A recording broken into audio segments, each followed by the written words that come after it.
Então a menopausa, a gente fala até o nome, o título da live é menopausa, mas para todo mundo entender mais fácil, né? Mas a menopausa, essa palavra significa a última menstruação, como a menarca significa a primeira menstruação. Então, como que a gente vai saber que foi a última? Então, é um diagnóstico retrospectivo. A mulher vai lá, anota aquela data e passa um ano inteiro sem menstruar nada, nenhuma gotinha de sangue. Então, aquela data foi a menopausa, que é a última menstruação. Mas, antes de chegar essa data, gente, muita coisa já aconteceu, muitas queixas já passaram despercebidas, achando que era vida normal, só que não. Boa noite. Então, o que a gente precisa ficar alerta, né? A gente não precisa esperar esse último dia aí de sangue. Antes disso, a gente já tem que ficar nesse papo que a gente vai ter hoje, ciente, ficar ligada, que às vezes você tá achando que de repente você tá só com uma TPM muito louca e já pode ser queixa da perimenopausa, ou que você tá deprimida, vai no psiquiatra, começa a tomar remédio controlado e na verdade são os hormônios que já estão falhando. Então, o que a gente, quando o ovário começa a falhar, né, começa a falência ovariana, a gente chama de transição menopausal. E como que a gente vai saber quando que isso vai acontecer, né? A gente já pode ter uma suspeição. Se a mulher quiser saber sobre isso, ela pode fazer um exame de sangue que se chama reserva hormônio antimileriano, que é para avaliar a reserva ovariana. Então, se a reserva ovariana estiver muito baixa, né, porque tem uma tabela, né, conforme a sua idade, tem uma faixa de hormônio antimileriano que você tem que ter. Se tiver mais para o percentil inferior, quer dizer que seu ovário está prestes a morrer. Então, você vai entrar em falência ovariana e, consequentemente, vai ter a menopausa. Então, isso é uma forma, né, da gente começar a maldar em relação a isso. Mas isso é sangue, exame de sangue. Você, boa noite. Você tem que pagar porque o plano de saúde não cobre. Então, não é rotina a gente fazer esse exame de sangue. A gente faz esse exame de sangue, o hormônio antimileriano, para as mulheres que, na verdade, estão querendo engravidar. E aí, algumas, nessa fase que estão querendo engravidar, descobrem que tem baixa reserva ovariana. Então, é quase um tiro no coração que a pessoa descobre que daqui a pouco pode entrar na menopausa e ela nem engravidou ainda. Então, a gente tem que ficar bem ligado sobre isso. Ainda mais nesse momento, pós esse vírus do mal aí, tá cada vez mais comum essa antecipação da menopausa. E aí a gente chama de menopausa precoce quando a menopausa, essa última menstruação, ocorre antes dos 40 anos. Então, se parou de menstruar antes dos 40 anos, menopausa precoce. Depois dos 40 anos, qualquer idade é menopausa. Só que a gente pode, né, dividir um pouquinho, assim, uma menopausa tardia, assim, mais depois dos 55 anos, e uma menopausa mais cedo, em torno de 50. Aqui no Brasil, no estudo, fala que, em média, as mulheres entram na menopausa aos 51 anos. Mas ok, entre 40 e 60 tudo pode acontecer. Eu tenho pacientes que já estão mais com 55 anos e ainda menstruam. Então a gente não tem como saber a data exata que isso vai acontecer. Mas antes disso começam a aparecer coisinhas. Então vamos começar a falar, até deixei anotado para não esquecer nada de falar para vocês. Primeiros sintomas antes de parar a menstruação, tá? A mulher começa a ter momentos de insônia, Às vezes acorda 3 horas da manhã com o olhão e não consegue voltar a dormir. Acorda várias vezes de noite para fazer xixi. Ela tem ondas de calor. A onda de calor já chega um pouquinho mais tarde, quando o estrogênio já está mais baixo. A insônia é por causa da queda da progesterona. A queda da progesterona também causa irritabilidade, aquela vontade de matar todos os dias, sabe? Não é só na TPM, você fica mais irritada diariamente. E aí agora você, né, tira esse peso do ombro, que a culpa não é sua, a culpa é do hormônio, a culpa é do ovário, tadinho, que ele tá morrendo. Então as mulheres nessa fase começam a ter ciclos irregulares. Algumas mulheres espaçam a menstruação, mas a grande maioria encurta. Uma primeira menstruação até a outra primeira menstruação fica mais curto esse período. Então, por que acontece isso? Porque ela não está produzindo uma quantidade suficiente de progesterona. Tá travando? Sério? Tá travando pra todo mundo? Responde aí, tá ok ou tá travando? Que eu tô até no 5G, porque esse negócio de Wi-Fi eu não confio muito não. Fala aí se tá travando pra todo mundo. E aí, nessa fase, a progesterona que começa a decair, né? Tá ok, né, Milena? Tá bom. Deve ser só o dela que deve estar ruim, então. Tá ok? Beleza. Obrigada, gente. Então, a progesterona começa a decair e a mulher vai ficando com insônia, vai ficando com irritabilidade, já vai caindo um pouco o libido também, porque o libido não é só testosterona e estradiol. Então, o que acontece? A gente precisa, né? Depois eu vou falar da reposição, mas a gente precisa ficar atenta a isso. Então, se você tem 40 anos e começou a ter insônia do nada, tá mais irritada, brigando com o marido todo dia, brigando com as crianças, pode ser que você já esteja com uma falha da progesterona. Ainda bem que eu deixei água aqui. E aí, os hormônios, o ciclo menstrual é estrogênio, tem um pico, ovula e aí começa a produzir a progesterona. Nessas mulheres que têm essa queda de progesterona, o estrogênio continua lá no alto, só que tem pouca progesterona. E aí a gente chama isso de predominância estrogênica, porque a progesterona contrabalançava isso. E agora não tem progesterona suficiente e a paciente entra em predominância estrogênica. Então começa mais enxaqueca, mais dor na mama, depois ela fica mais inflamada, então mais celulite, começa a acumular gordura abdominal, ela tende a ter, essa mulher, uma resistência à insulina, por isso que a mulher na fase da menopausa engorda, não é só porque o metabolismo cai não, é por causa que a insulina tá dando ruim. Então a gente tem que avaliar isso nos exames de sangue. Aí a Geise tá falando, tô tendo insônia e ansiedade, então progesterona baixa, fica a dica. Aí, algumas mulheres, né, depois que passam ainda alguns meses, a mulher acha que, sei lá, que tá muito estressado. Pode estar estressado também, né? O estresse, a gente tem que controlar esse estresse de algumas formas, que depois eu vou falar. Mas a mulher começa a achar estranho, mas vai passando, de repente vai pra psicóloga, psiquiatra, e começa a tomar um remédio controlado para parar essa ansiedade aí, às vezes vai para depressão. E o ovário continua evoluindo para falência total.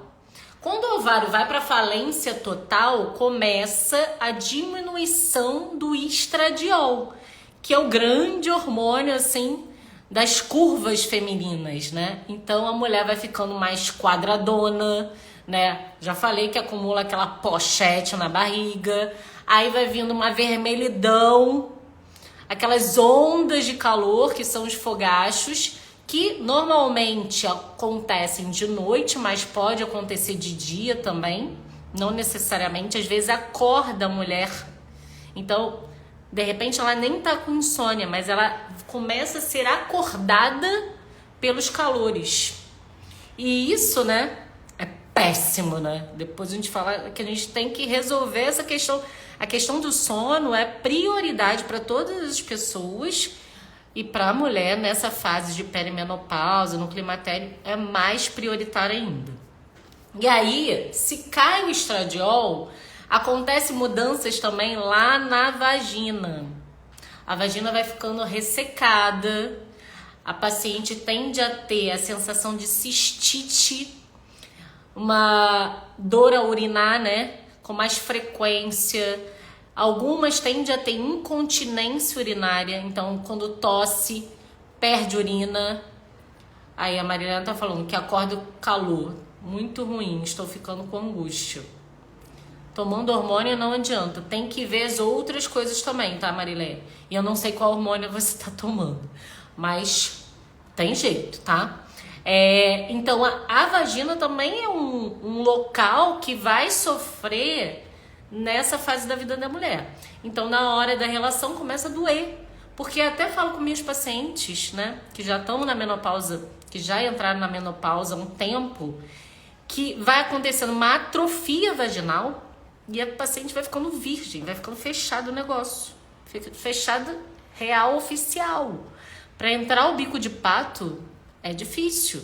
E às vezes eu até uso o bico de pato de virgem, que é uma coisa bem pequenininha, igual o dedo, assim, porque vai fechando mesmo. Então a gente tem que cuidar dessa área, da região íntima, nessa fase da vida, para não ter consequências, essas todas que eu falei. E também, né, pra gente continuar fazendo preventivo, né? Porque a gente não para de fazer o preventivo quando entra na menopausa. O colo do útero tá lá, ainda pode dar problema, tá? Consulta com a doutora Michelle está no meu objetivo C.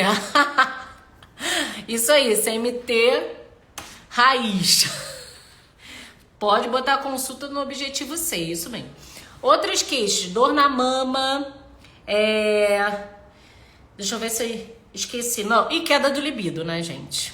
O libido pode cair em qualquer fase da vida, né? Mas nessa fase da vida é mais clássico de cair, né? Porque os hormônios estão todos loucos nessa fase da vida da mulher.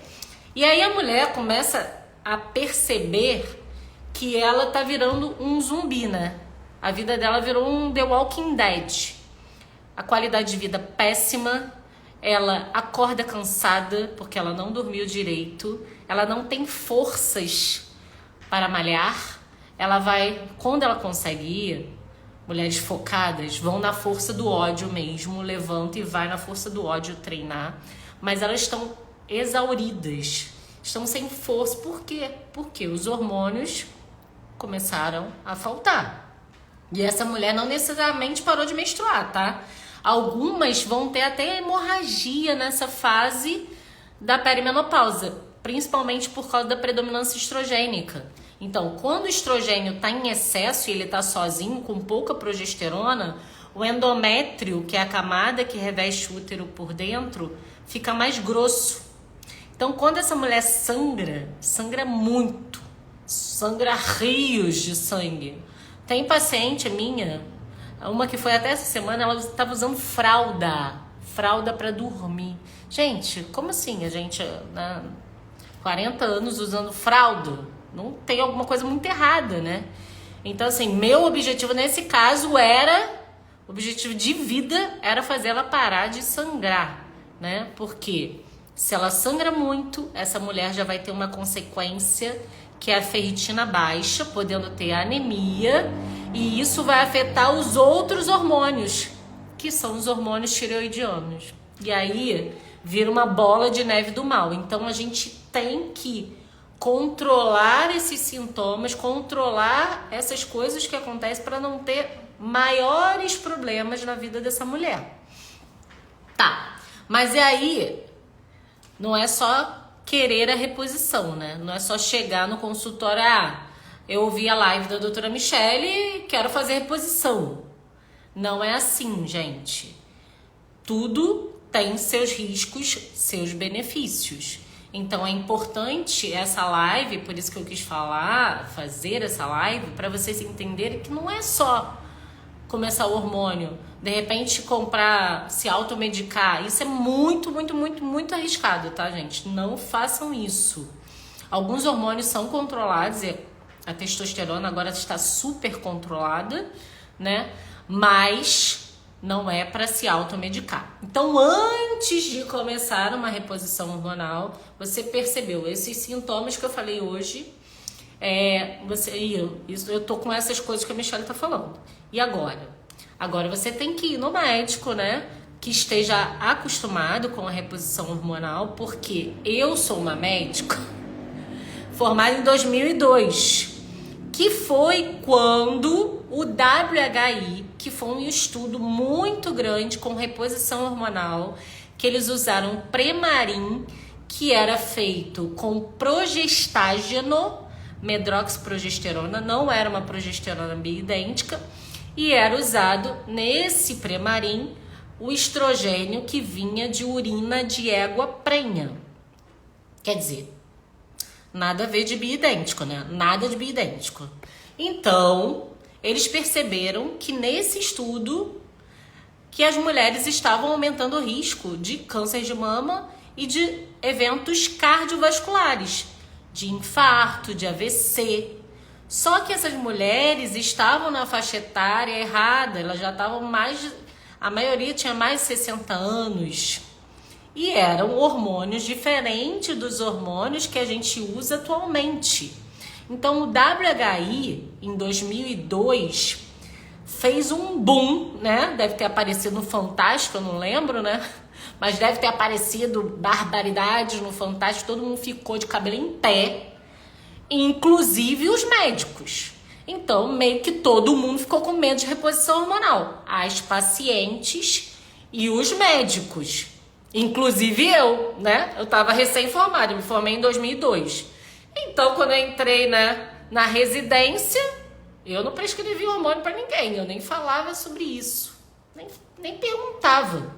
E quando alguém falava alguma coisa, a gente passava o quê? Chá de amora, ficava aquela embromation, né? Por quê? Porque o médico também tinha medo. Então, ele não prescrevia. Então, isso ainda acontece, tá? Essa história de 2002 ainda acontece. Por quê? Eu fui até num congresso brasileiro aqui no Rio de Janeiro, ano passado, Congresso Brasileiro de Ginecologia e Obstetrícia. Eu falei, vou lá, vou ver o que estão falando lá na coisa tradicional, né? Que não é funcional e integrativa, nos tradicionais. E ainda estavam indicando o hormônio da indústria farmacêutica por via oral. O estradiol, o progestágeno que tem da indústria farmacêutica por via oral.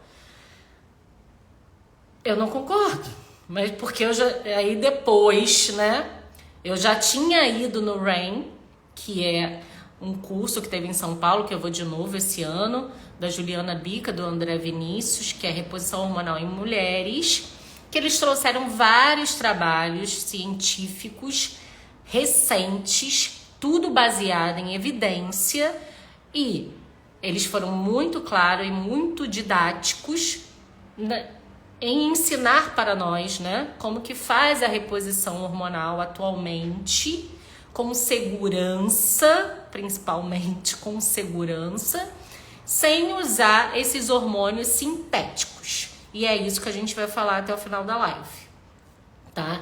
Então, assim, eu me senti mais apta para fazer a reposição hormonal nas minhas pacientes e falar com vocês aqui no Instagram, né? Depois que eu entrei nessa vibração de medicina integrativa. Porque vocês vão ver que precisa dessa parte, né, de olhar a base para ter segurança na reposição hormonal. Não é só passar o hormônio e bunda lelê, tá?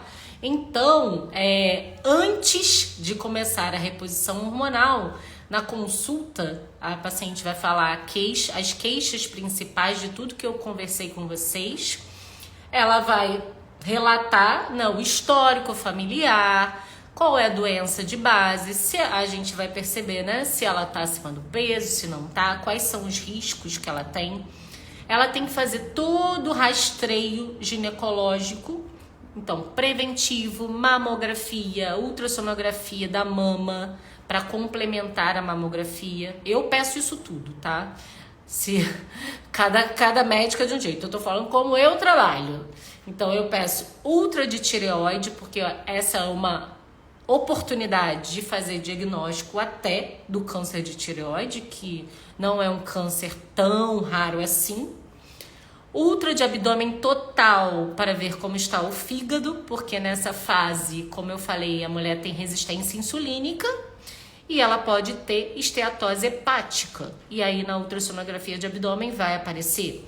E a ultrassonografia transvaginal, que vai falar sobre o ovário, sobre o útero, sobre o endométrio, e a gente vai decidir os próximos passos. Se essa paciente já estiver, né, na menopausa, já teve a última menstruação, vale a pena pedir também a densitometria óssea para ver como é que está esse osso dessa mulher, que vocês vão entender que é uma das indicações da reposição, é essa questão óssea da osteopenia, osteoporose. Então, às vezes a paciente é jovem, se ela tem um histórico de uso crônico de, por exemplo, do Depo-Provera, que é aquela injeção de 3 em 3 meses, essa mulher tem o risco de ter osteopenia, mesmo sendo jovem. Então, o histórico, né, de hormônio dessa mulher, se ela usou a pílula a vida inteira, se ela usou o DIU, como que foi esse histórico, também é importante nessa fase da reposição hormonal. E um exame muito importante para dar tranquilidade para a gente fazer a reposição, se essa paciente não tiver um cardiologista, vale a pena ela começar a acompanhar com o cardiologista, mas eu já peço logo o Doppler de carótidas, para ver se tem placa de ateroma, aterosclerose, né? Que a gente chama nas carótidas, que aumentaria o risco dela ter um possível AVC, por exemplo, dependendo da reposição hormonal, se for uma reposição hormonal com estradiol que vai e volta. Então, todos esses detalhes precisam ser vistos antes de iniciar. E o mais importante são os exames de sangue, que eu brinco aqui com as minhas pacientes e falo aqui no Instagram com frequência, que são os 20 tubos. Porque a gente precisa ver, né, não só hemograma, lipidograma, como que tá colesterol, glicose. Não dá para ser um exame de sangue tão resumido assim. Por quê?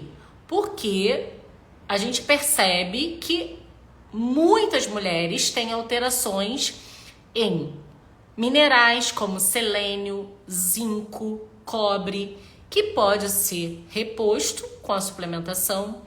Muitas alterações na vitamina D. Então, se a paciente não suplementa a vitamina D, normalmente a vitamina D está baixa, pelo menos para vibração funcional integrativa, a gente quer uma vitamina D mais alta. De segurança, a gente pode falar em torno de 50, é uma vitamina D segura, tá? E normalmente, se você olhar lá no laboratório, no valor de referência, vai até 30. Então, assim, eu quero mais do que o valor de referência. A ferritina também é um outro marcador que normalmente está baixo nas mulheres, é o estoque de ferro, e a ferritina baixa vai afetar a tireoide, como eu falei. E se a ferritina estiver muito alta, ela é um marcador de inflamação crônica. Então, já é um pisca-alerta. Outros marcadores de inflamação crônica é o fibrinogênio, proteína C reativa, VHS, gama-GT, até o ácido úrico. Então, assim, a gente precisa ver isso tudo, além dos hormônios, né? Porque se a gente está falando sobre reposição hormonal, eu preciso ver como que estão os hormônios. Não quer dizer que aquele resultado dos hormônios, semana que vem vai estar a mesma coisa. Normalmente não. Os hormônios são muito variáveis. Então, na paciente da transição menopausal, antes da menopausa, um dia o estradiol tá baixo, ela tá com fogacho. Daqui a 2 semanas o estradiol já tá lá em cima, 300, já tem predominância estrogênica. É um samba do crioulo doido. E aí, por isso, essa paciente não pode ficar vindo só de ano em ano. Porque varia muito os hormônios e a gente, às vezes, tem que mudar a dose do hormônio. Então, tem que ser uma consulta de mais pertinho, uma da outra. Pra gente sempre equilibrar e achar a melhor dose e a menor dose necessária para melhorar os sintomas daquela mulher, né? Porque a gente não existe uma fórmula de bolo não, tá? Depois que eu comecei a estudar, que eu entendi que não é tão simples assim. Então, essa organização da casa, né, das vitaminas, dos minerais, são essenciais. Outro detalhe comum dessas mulheres é o aumento da homocisteína.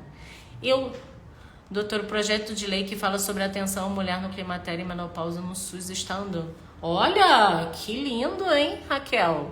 Legal isso. Estão andando várias coisas interessantes. Teve da laqueadura, teve de endometriose também, de atestado para os pacientes com endometriose. Pô, legal, Raquel. Obrigada aí por compartilhar com a gente essa informação. Então, a homocisteína é uma substância que faz parte da célula num ciclo metionina, homocisteína.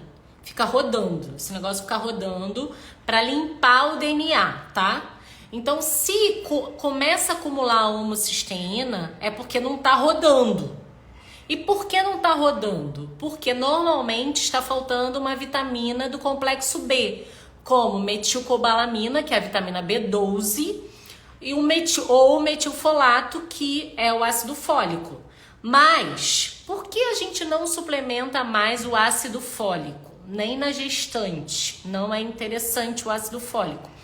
Porque nós, mulheres, inclusive eu tenho certeza que eu fiz o teste genético, 50% das mulheres têm polimorfismo genético no gene, na enzima que converte ácido fólico, que é o que a gente come, em metilfolato, que é o princípio ativo. Então, se a gente não consegue passar ácido fólico para metilfolato, a gente fica sem metilfolato e a gente não consegue fazer esse ciclo do metil que eu falei para vocês. Então, quando a gente descobre que a homocisteína está alta, a gente suplementa o metilfolato, a homocisteína e o piridoxal 5-fosfato para baixar a homocisteína, que também é um marcador de inflamação. Então, não é só, repor, a gente tem que desinflamar essa paciente. E o mais importante, resolver o sono dessa mulher. Fala referente a ferritina que eu desejo do fundo do meu coração para as mulheres é de 70 a 100. Mas a maioria tá muito, muito abaixo de 70, tá? E se você olhar o valor de referência, é muito lá embaixo. Eu acho que o valor de referência eles falam que 30 tá bom. Ou até menos. Então, se vocês ficarem olhando o valor de referência, até vocês vão achar que vocês estão bem, super bem na fita. Só que a gente não quer o valor de referência, a gente quer o melhor, né? O percentil melhor, a gente quer o melhor valor, assim, que a pessoa fique top, uma Brastemp nos exames de sangue. Então é isso que a gente corre atrás disso com a suplementação, tá? E aí, uma coisa importantíssima é resolver o sono. Então, quando a pessoa fala que fica no Netflix até, 1 hora, eu tenho um certo ranço de Netflix, é porque eu não ligo pra Netflix, então eu sempre reclamo do Netflix, tá? Desculpa quem gosta, mas aí não dá, gente, não dá. Se você não desligar o estímulo, o próprio celular, né, que é o estímulo de muitas pessoas, você não vai conseguir dormir, mesmo que você queira. Ah, mas não dá sono. Tá, mas desliga essa luz do celular e vai deitar na cama e o quarto tem que estar todo escuro. Não pode ter televisão no quarto, hein? Ah, mas eu preciso de televisão para dar soninho, para dormir. Para com isso. Não tem nenhuma criança aqui, vamos parar com isso. Tira essa televisão no quarto, ou tira da tomada e para de ligar essa televisão à noite. Sem mimimi aqui, tá, gente? Agora eu vou ficar braba. Tem que desligar a televisão. Não pode dormir com a televisão, porque aquela luz da televisão não vai deixar você ter um sono reparador, não vai deixar você produzir a melatonina.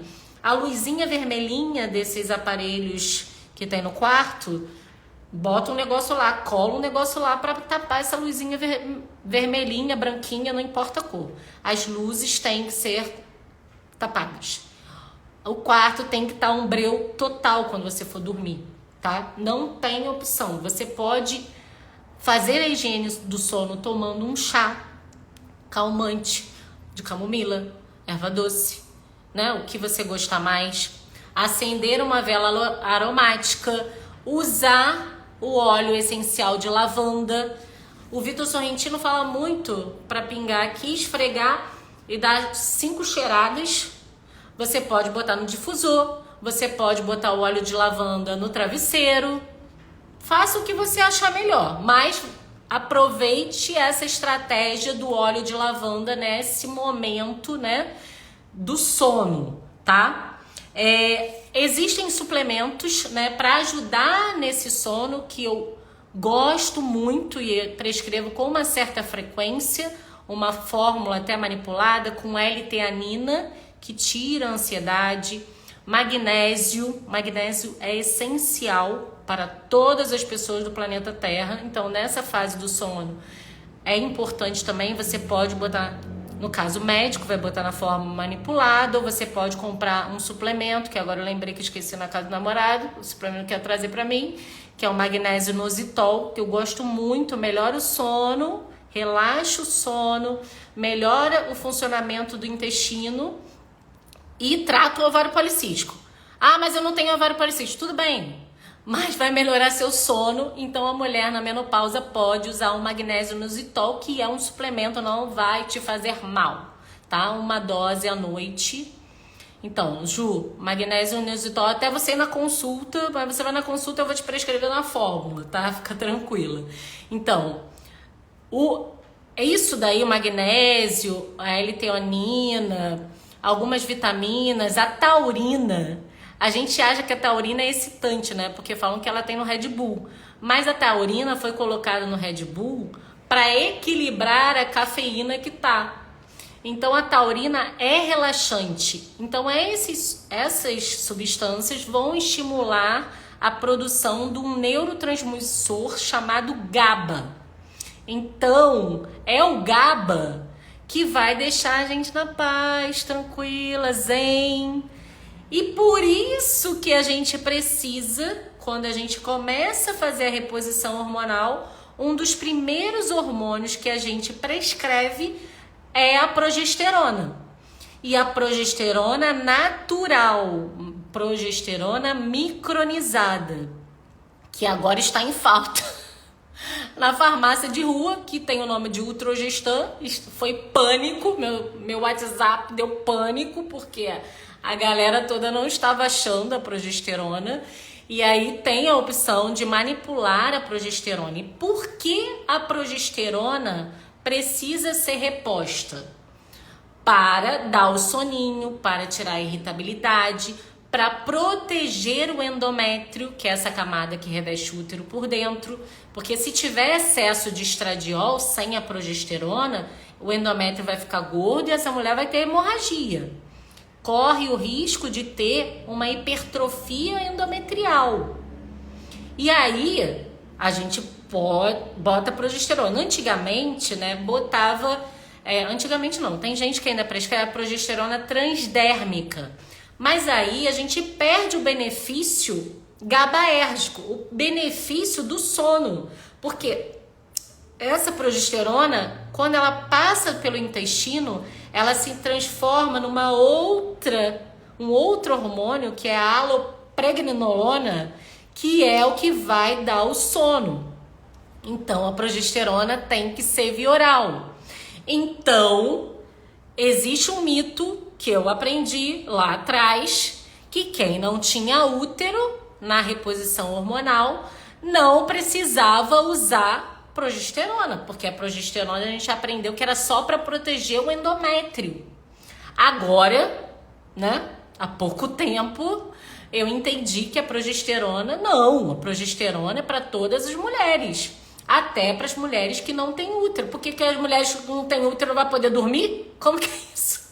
Então, quem não tem útero também tem que tomar a progesterona, preferencialmente por via oral. Tem a opção também por via vaginal e a transdérmica. Mas a transdérmica, né, no RAIN, eles falaram que a transdérmica não protege o endométrio. Então, eu não passo transdérmica, eu só passo via oral. E para algumas pacientes que se queixam de algum efeito colateral, por exemplo, náusea, eu passo para via vaginal, tá? Então, a progesterona vai ajudar muito essa mulher. Eu acho que quando começa a progesterona, o Trogestan maravilhoso, me fez tão bem. É isso, viu? A Flávia tá falando, é maravilhoso. Para quem... Algumas mulheres não se dão bem, mas a grande maioria, quando entra a progesterona, é festa. Festa de dormir, né? Soninho. Tem algumas que falam que até ficou com muito sono, né? E aí, além, né, dessa mulher precisar dormir bem, ela precisa cuidar do intestino. Priscila Antunes sempre fala, né? Cuidar do intestino, desinflamar. Como é que vai cuidar do intestino?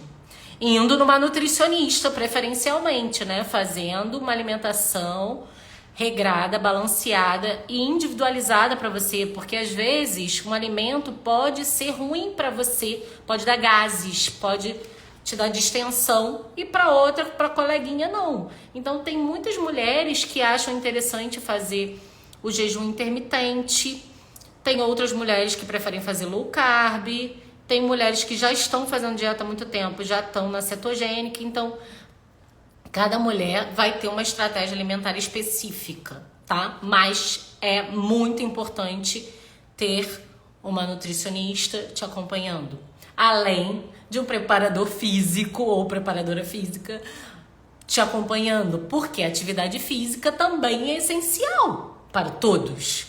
Mas nessa fase não tem como abrir mão, porque se você se alimenta mal, se você é sedentária, o hormônio pode te trazer mais risco do que benefício. Tá acima do peso, tá com obesidade. Aí a gente tem que segurar a onda. Porque enquanto a paciente não faz a parte dela, né? A gente também não pode passar tudo quanto é hormônio, porque pode trazer um risco para essa paciente. Então, é um combinado, né? A vida é uma troca. É um esforço colaborativo. O médico colabora e o paciente tem que colaborar também, tá? Então, isso é importante. A Helenise tá falando que usa progesterona a cada 12 dias e dorme bem. Isso, boa lembrança, eu não tinha falado. A progesterona pode ser usada contínua todos os dias e pode ser usada só numa fase, né? Então ela usa 12 dias, pode ser usado 14 dias, como se fosse na segunda fase do ciclo.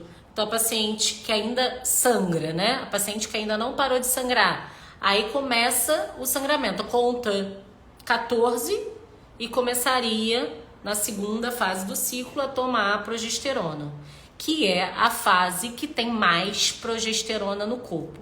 Eu acabo preferindo passar o mês inteiro, porque eu tenho medo da paciente esquecer. Esquecer quando tem que tomar, entendeu? E aí algumas ficam tão bem com sono, aí eu também fico com medo do sono ficar ruim nos dias que não estão tomando.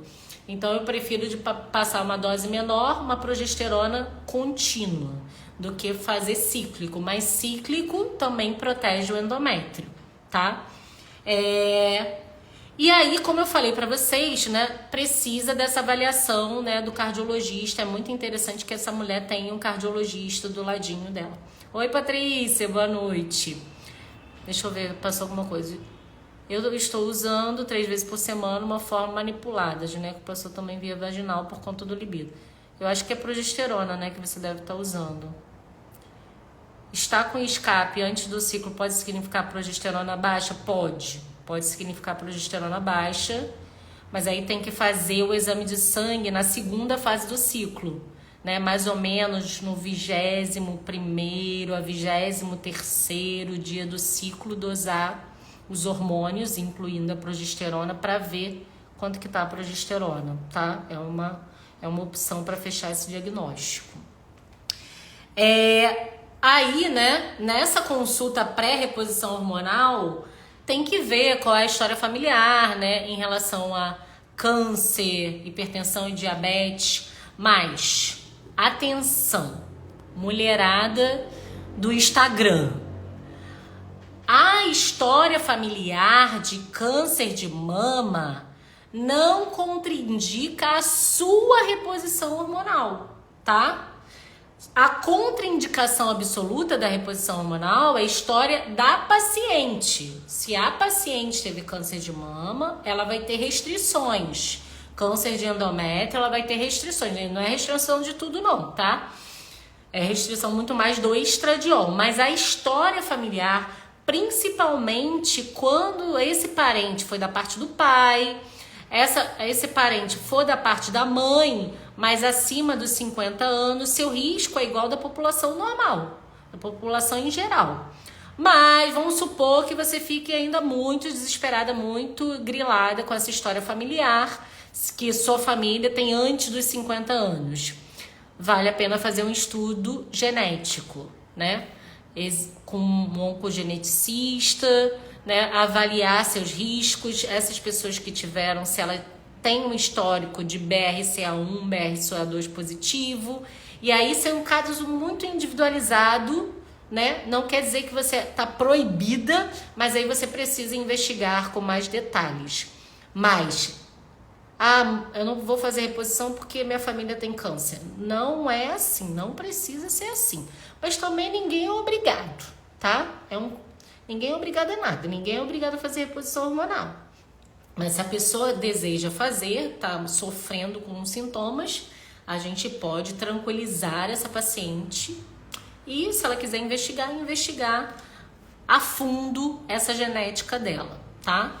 Então, isso é um mito que tem e, às vezes, a pessoa não faz e, na verdade, os maiores riscos de câncer não é a reposição, né? O maior risco está na obesidade, gente. A obesidade aumenta mais de 20 casos, né? Então, a obesidade aumenta, o cigarro aumenta o risco de câncer, o próprio álcool aumenta o risco de câncer. Então, muitas coisas aumentam o risco de câncer. Não é porque vai fazer a reposição vai ter câncer, né? Muito pelo contrário, tá? Tem estudos provando até coisas ao contrário disso. E em relação à proteção cardiovascular também, né? Então, quanto mais precoce a gente começa a reposição, é até uma pergunta que me fizeram na caixinha que eu respondi hoje, né? Não precisa esperar a menopausa para começar a reposição. A gente começa quando começam os sintomas. E nessa fase, a gente protege o coração dessa mulher. Porque, não sei se vocês perceberam que os homens infartam muito mais até uma certa idade. Depois, as mulheres infartam tanto quanto os homens, porque o estradiol protege o nosso coração. E quando a gente perde o estradiol, nosso coração começa a dar ruim, começa a querer infartar.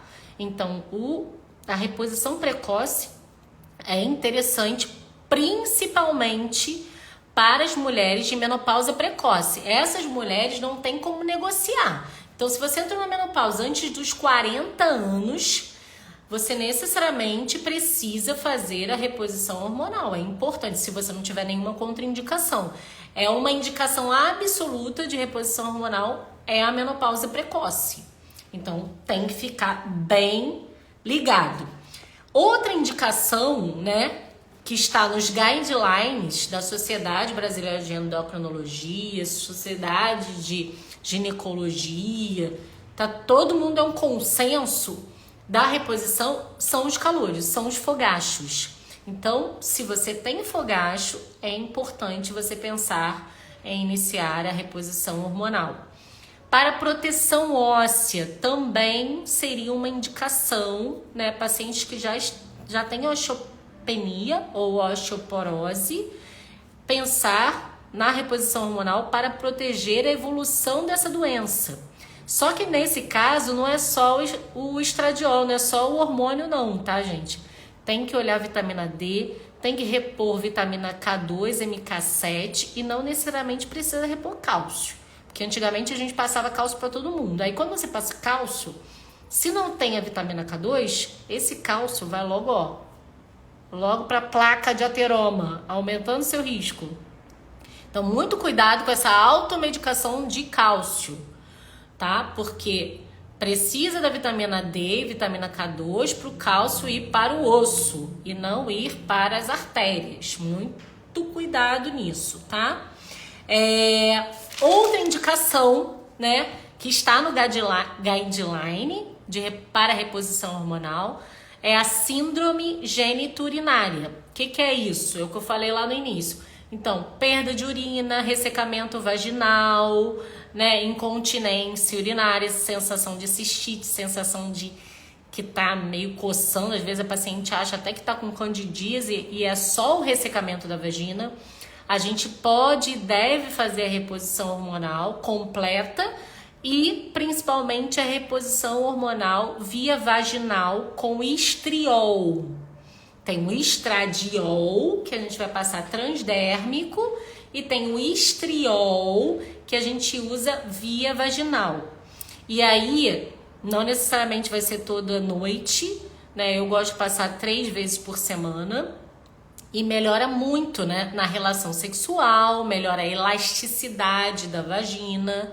As mulheres que não querem, né, usar esse hormônio, têm a opção de fazer tratamento com laser, por exemplo, né? Tratamento vaginal com outras tecnologias que ajuda bastante na questão da lubrificação e da elasticidade dessa região da vagina, tá? Ela tem osteoporose, tá tomando risidronato. Algumas mulheres precisam mesmo tomar remédio para tratar a osteoporose. E que não tem útero e nem ovário. Precisa fazer reposição? Claro! Porque senão você vai virar um zumbi. Claro que tem que fazer reposição. Só se você não estiver sentindo nada e não quiser, né? Mas eu acho que você deve estar sentindo muitas queixas que eu falei no início da live. Então, claro que tem que fazer reposição, tá? É importante, sim. Nunca fiz reposição pelo fato de ter problema renal. Não sei exatamente qual é a gravidade do seu problema, né? Se você faz diálise, hemodiálise ou diálise peritoneal, mas aí tem que individualizar seu caso.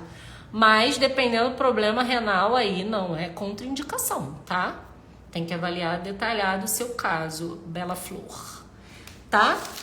Então, as indicações do guideline é essa que eu acabei de falar, tá? Mas, né, é importante, antes de começar a reposição, a gente definir, né, metas com a paciente. É isso que eu falei, não adianta a paciente só querer, né? Ela tem que fazer a parte dela. Esclarecer os riscos e benefícios, né? Entender qual é a expectativa daquela paciente, porque às vezes, né, começa a reposição, às vezes demora 3 meses para os efeitos, né, super benéficos da reposição. Então, tirar, né, expectativas também, a ansiedade da paciente, que pode achar que amanhã já tá ótima, linda, maravilhosa. Não é assim, né? Até porque cada caso é um caso. A sua amiga pode ter dado bem, você pode não se sentir bem com algum tipo de hormônio. Então, por isso que tem que ser muito individualizado e a gente sempre começa a reposição hormonal com a menor dose possível, né? Até na aula do André, ele bota um slide de um perfume lá carérrimo, que uma gotinha desse perfume vale muito, né? Então, a gente bota a menor dose possível do hormônio, tá? Deixa eu ver aqui. E aí, né? Existe um prazo para acabar? Não existe prazo para acabar, tá? Se a paciente acompanhar direitinho, né? Nos estudos antigos, davam um prazo sim, tá? Davam um prazo de 10 anos para parar de fazer a reposição. Mas agora a gente sabe que a pessoa pode fazer a reposição até ir pro caixão, né? Ele fala até a missa de 7º dia. Eu já falei da progesterona. Então, já falei da dieta. E a gente pode ajudar, né, na metabolização desses hormônios prescrevendo alguns suplementos, alguns nutracêuticos, como o DIN, que é o diindolmetano, que está no brócolis, que é muito interessante. Cúrcuma. Suplementar todas as vitaminas minerais que estão faltando. Controlar o estresse, isso é muito importante, gente. Usar ashwagandha, eu não sei se proibiram a ashwagandha, eu não sei se agora está liberado ou não, mas é um adaptógeno. Relor é um outro adaptógeno. Usar o 5-HTP para ajudar nessa questão também do sono, porque ocorre, né, uma diminuição também na produção da serotonina, e o 5-HTP é um precursor da serotonina, tá? Já falei da vitamina D. Avaliar os metais tóxicos, né? Alumínio, chumbo, mercúrio, que às vezes estão alto com esse negócio das vacinas aí, né? Tá dando umas coisas aí nos metais tóxicos. Então, avaliar como estão esses metais tóxicos. Gerenciar esse estresse, né? Porque assim, não adianta, né, repor hormônio, você tá com a vida toda louca, atribulada, porque você não vai ter todos os benefícios dos hormônios, né?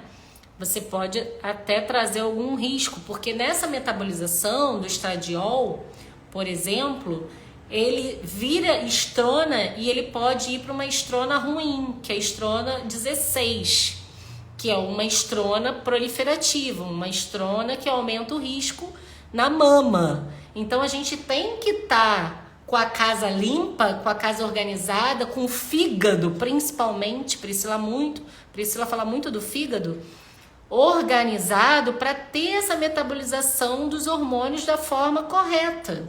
Então não adianta repor hormônio se a vida tá louca, bunda lelê, você tá comendo tudo e mais um pouco. Não pode, porque aí sim aumenta o risco de ter câncer, por exemplo, tá?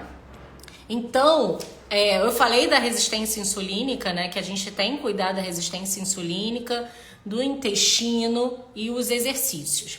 Então, eu já falei que a progesterona é o que normalmente a gente começa.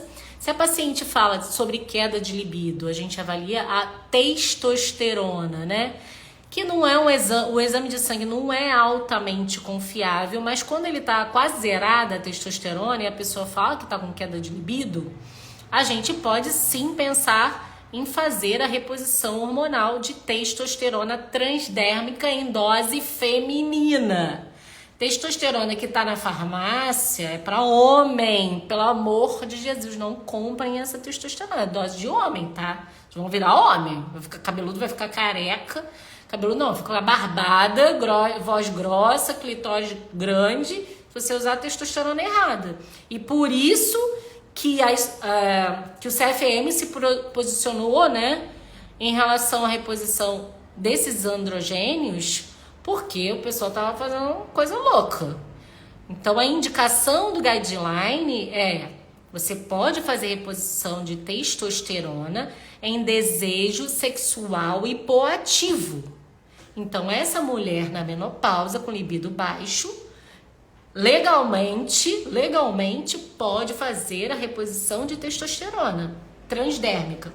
Outro detalhe que eu aviso aos pacientes: cuidado quando tem criança em casa, porque a testosterona, né, se você passar com a mão, vai ficar na sua mão, você pode contaminar outros seres humanos e até animais. A gente não quer contaminar ninguém com testosterona, principalmente crianças, tem que tomar muito cuidado. Se você tem filho e está fazendo reposição de testosterona transdérmica, muito cuidado. O outro hormônio, né, que a gente deve prescrever nessa fase da menopausa, que é o grande hormônio feminino, é o estradiol. E essa questão do WHI, que não era com estradiol, era com urina de água prenha, começou, né, lá em 2002, esse medo do hormônio, o medo do estrogênio. Só que agora a gente faz reposição do estradiol bioidêntico, estradiol base. Então é uma molécula que é idêntica à molécula que a gente tem no nosso corpo. Como que essa molécula que a gente fabrica vai ser do mal? Me diz. Como que o negócio que a gente tem no corpo vai ser do mal? Então, assim, essa live também é para tirar esse pânico que existe ao redor da reposição hormonal. Por quê? Atualmente muita coisa mudou, né? Eu que também não passava hormônio para ninguém, tinha medo da reposição hormonal. Hoje, depois de estudar, já não tenho medo. E ainda vou continuar estudando, já que em agosto eu vou no outro Rain 3, para saber das novidades e ficar sempre atualizada.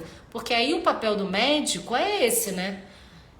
Prescrever de uma forma correta, na menor dose possível e se manter atualizado. Porque a gente fala hoje uma coisa aqui, pode ser que amanhã mude. E tudo bem, se alguma coisa mudar, eu venho aqui para falar para vocês. Então, depois de agosto, se alguma coisa mudou, eu vou falar de novo com vocês as novidades depois desse curso que eu for. E aí, o estradiol transdérmico é o grande hormônio que a gente fala que a gente pode dar só um cheirinho. Aí a gente vai aumentando, porque o objetivo é melhora dos fogachos, melhora do libido também, porque o estradiol é importante também para o libido. Melhora da pele, porque a pele vai ficando ressecada, enrugada, é pela falta do estradiol.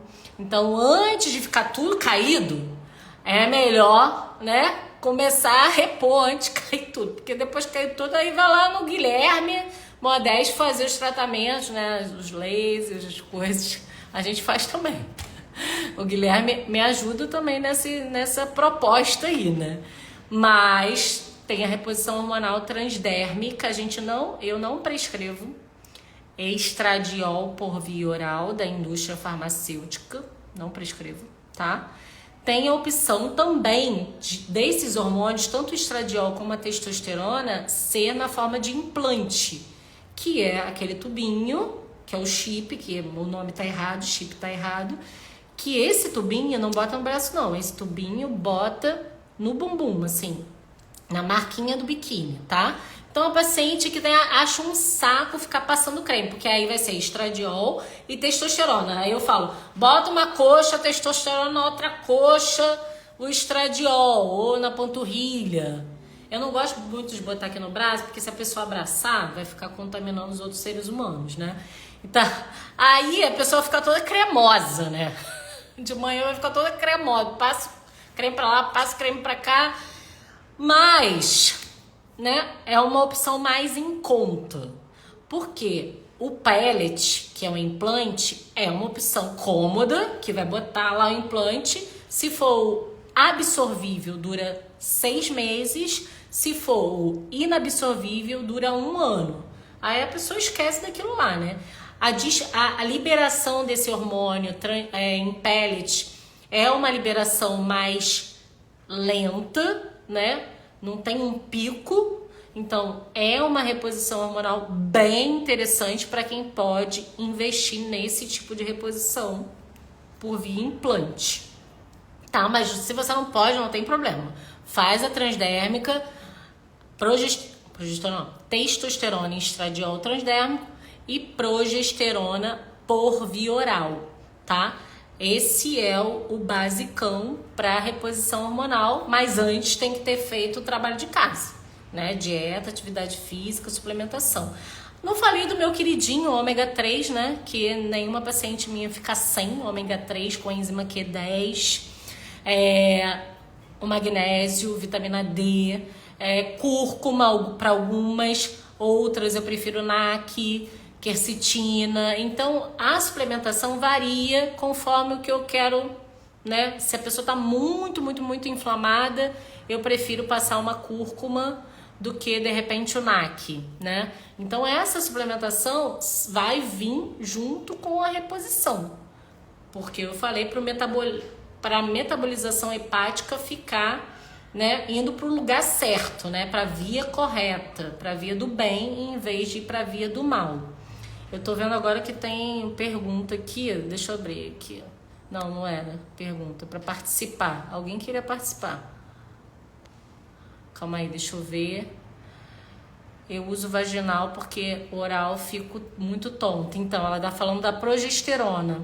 A Lu, ela usa a progesterona via vaginal porque ela ficou tonta com a progesterona via oral. Ótimo. E a via vaginal protege o endométrio. Então, é uma opção bem interessante. Gente, vou dar uma olhada aqui. Eu acho que falamos de tudo e mais um pouco, tá? Sobre a terapia de reposição hormonal.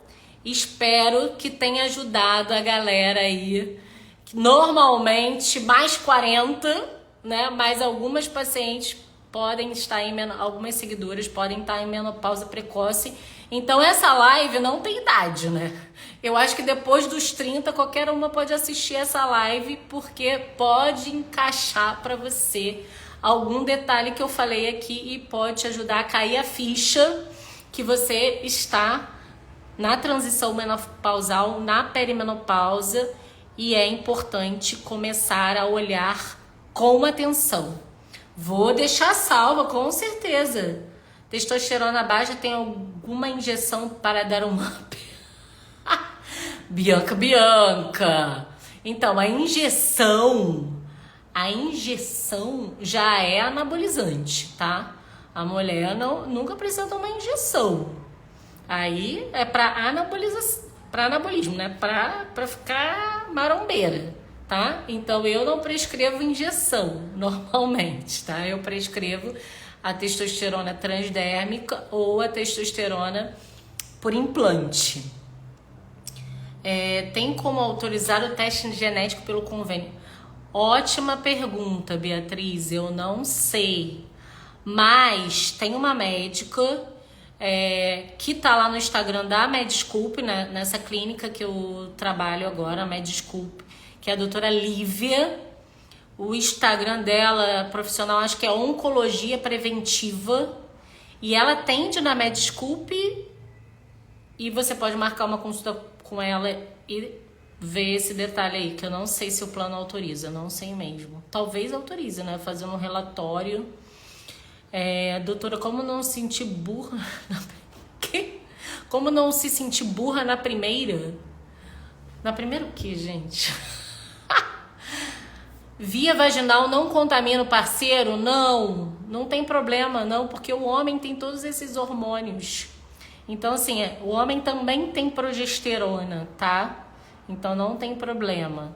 Mas a minha sugestão é que você tenha relação e depois use as coisas vaginais, tá? Se for o estriol que você tá falando, ele também tem estrogênio, tá? Não tem problema, mas é isso.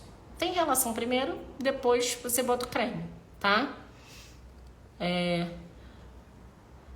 Doutora, como não se sentir burra na perimenopausa?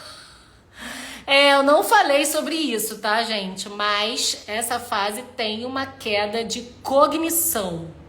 A gente fica mais burra mesmo.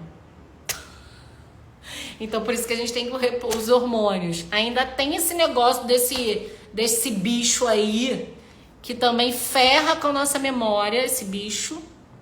Então, assim, sua memória tá ruim porque você teve a doença, ou a sua memória tá ruim porque você está na perimenopausa. Sabe? Tostinho vende demais porque é fresquinho, ou é fresquinho porque vende demais. Quem tem essa faixa etária que eu tenho vai entender essa propaganda que eu tô falando do Tostine, tá? Que foi bombástica essa propaganda. Então, não vamos saber. Mas, atualmente, várias queixas, várias, mais loucas queixas, eu costumo botar a culpa no bicho. No bicho. Esse bicho fez barbaridade com as mulheres, então as menstruações ficaram loucas, menopausa precoce, ativação de endometriose, tudo ficou muito louco depois desse negócio que rolou aqui desde 2020, tá? Então fiquem ligadas, não deixem, se você for contaminada, não deixe pra lá, não Não é uma coisa tão simples, tá? Então, cuide, né? Com essa visão funcional integrativa. Isso aí, né, Verena? Bicho maldito total, né? Então, tem que fazer suplementação, tem que ver bem os detalhes quando você estiver infectado, porque o problema não é mais a doença. O problema é pós-doença, tá? Porque tá tendo mesmo sequelas depois da doença. E a gente tem que cuidar, tá? Então, por isso que a gente fica bem ligado agora nas queixas das pacientes. Gente, já são 8h06, né? Que bom que eu consegui fazer essa live. Claro que eu vou deixar salva pra você. E os suplementos que você me passou me ajudaram muito a passar pela doença bem. Exatamente. Porque as minhas... Isso, é isso aí, Ju. É esse bicho que eu tô falando. É esse bicho mesmo. Que não pode falar desse bicho aqui não, porque pode cair a live. É esse bicho mesmo. Então, assim, os suplementos ajudam muito, porque se a gente deixa a vitamina D alta, já usa ômega, que é altamente anti-inflamatório, quando ele chega, né, o corpo já tá mais legal, tá? Então fica tudo mais fácil, mas mesmo assim a gente tem que dar mais suplemento. Então, gente, obrigado por todo mundo que esteve por aqui. 33, gostei. Esse domingão da Michelle. Domingão da Michelle. Então, vou acabar essa live por aqui. Obrigado a todo mundo que participou. E manda pra galera, manda pras amigas. Vamos distribuir essas informações, que são informações valiosas para as mulheres saírem da zona zumbi e ter uma melhora da qualidade de vida, tá?